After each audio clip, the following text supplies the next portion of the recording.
head coach of the Washington Fusion, and a former star in the WNBA herself, part of the GMGB family now, Nikki Teasley. Thank you guys for having me. The famous Nikki Teasley. This is awesome. I'm glad to be here. Thank you for having me. What do you think of the atmosphere in the game so far? It's a great environment. You know, as women, we always think that we could play with the men anyway. But I think it's good for the kids to be able to see that, you know, we're all equal. And you can bring your family to the game. It's a great environment. It's a family environment. And I think everybody's enjoying it so far. So am I. Are you scouting right now? Is that what the Fusion head coach is doing? Of course, we're here to enjoy the festivities, but I'm always in coach mode in basketball Coach mode. Teasley is always looking to improve her team. That's what she does.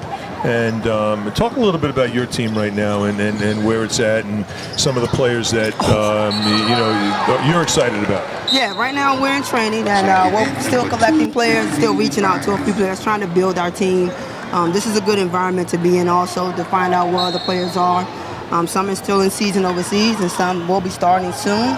So it's just a matter of being patient and trying to put the right collective group together. Nikki, talk a little bit about your experience playing, you know, in the WNBA and in college and really just being involved in this now, which, you know, is really promoting equality. Yeah, and that's, to me, is the most important thing, especially now. As a kid growing up, of course, we didn't have this. It was either the NBA or you had to go overseas for us as women. Of course, when the WNBA came along, we were all excited. But I will tell you, there's not a WNBA player that didn't tell you before that came about, we all thought we were going to be the first girls in the NBA. Right. Yeah. Everybody wanted that. Everybody wanted that. Everybody wanted that. But we're excited that this opportunity has come about, and I'm really excited that they asked me to be a part of it. Well, while we're speaking, we're missing really a lot of effort to score in transition, but we've gotten some missed shots. You know, as a coach, so right now the score is still 14-8. You know, as a coach, how tough it is to travel and be with a new team and new players and try to get the chemistry and the rhythm going in the first quarter. And they're having, I think a lot of people are getting their legs under them right now because we're missing some shots. Yeah, it's tough. I mean, chemistry is important, but, you know, at the end of the day, they're all professionals. That's why they're here. This is why they were selected to play on the team. And I think a little bit of it is, like you said, being in a new environment, being on a new team, trying to build the chemistry. But after this quarter's over, I think you're going to see a big change. Nikki, what's the psychology behind, you know, the women players playing against men, you know, and confidence and fear and all that stuff? I mean, you know, you've grown up playing against men a lot, I know that, but what's the psychology behind it? It's just that we're tough. You know, if you grew up with family members, especially if you have brothers, they build you that way. So from a very young girl, you're always made to be tough. So this is just part of it. Now we're playing sports, and we feel like we're tough enough to play with the guys too, and it shows. So far, we just missed a three-pointer by Baby Shaq Jones, and then Deja Maddox forced a turnover against a guy. I love seeing when the woman outplays the man. And here comes the ballers, Raven Miller. A little jump shot short. It's a nice pump fake, though. She gave it a nice little pump fake, improved her angle. Just couldn't finish. What do you think about, oh, there you go with Isaac White as she's cutting to the basket. What do you think about the women who attack with these guys in the lane?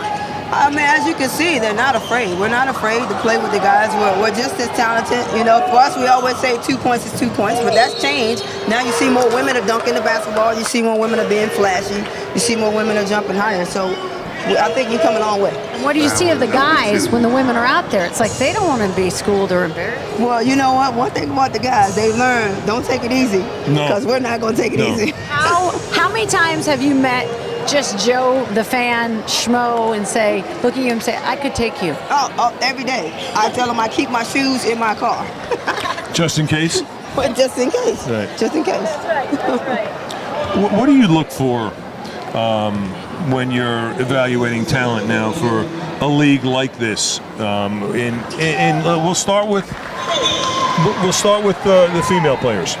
Well, for females, obviously, size is always an issue for us. So you're looking for centers, especially in this environment. The point guards will come along because there are a lot of small players, and you can kind of adjust and make them versatile. But for the big girls, for the centers, we're looking for that to really make them stand out and make a matchup with another center, like the 6'11" guys that they have in this league. I mean, I'm sure it'd be difficult to find a 6'11" player, but we do have some 6'7" and 6'4", 6'5" girls that we are interested in right now that we're talking to, and we'll see where that goes.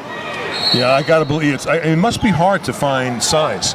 Because if you can, that's where the mismatch is going to be. Absolutely. You see, all the women are a lot smaller than the guys. A lot of point guards out there. A lot of point guards, a lot of guards, but you can also find that center on the women's side, that 6'4", 6'5", that will be able to compete with at least some of the guys that are 6'7". Shorty trying to what do you think get of Shorty? going on the fast break. I got to ask you about Shorty because to me she's so unique, and we talk about toughness. She epitomizes that. Yeah, she's tough. I mean, you can see. That's why it's all about the heart. No matter her size, physically, she has a big heart. She's not afraid. She's very tough. She like in that situation right there. You got Shaq blocking a shot of a female. It's like the guys are not going to back down, but at the same time, I guarantee you, she's going to come back and challenge him again. That was baby Shaq Jones who denied Takara Williams there. There was a lot of smiles after that play. What's next for you guys? What's next for the Fusion? Next for us is we're getting ready for the next event. We're getting ready for our season. We have a home game coming up at the third game of the season, so we're excited about that as well. Timeout on the end of the first quarter, a 4-point lead, 17-13. The Ballers over the Airs. I want to thank Nikki Teasley for stopping by. Will you stop by again in the second game? Of course, I'll be here. Probably have better questions by then. We need you with us. I will be here. Because you know what? If you're here with Carol, then I'm not feeling equal. I got to get somebody with me. There's no equality here with you two. It's all about equality, but it's not right now. Right now, I'm not feeling this. Right now, I'm not feeling this with you guys. Thanks for having me, guys. Thanks, Nikki. Coach Teasley of the Washington Fusion. We actually rode on the plane together from DC here. We got to talking about the league, how excited we are.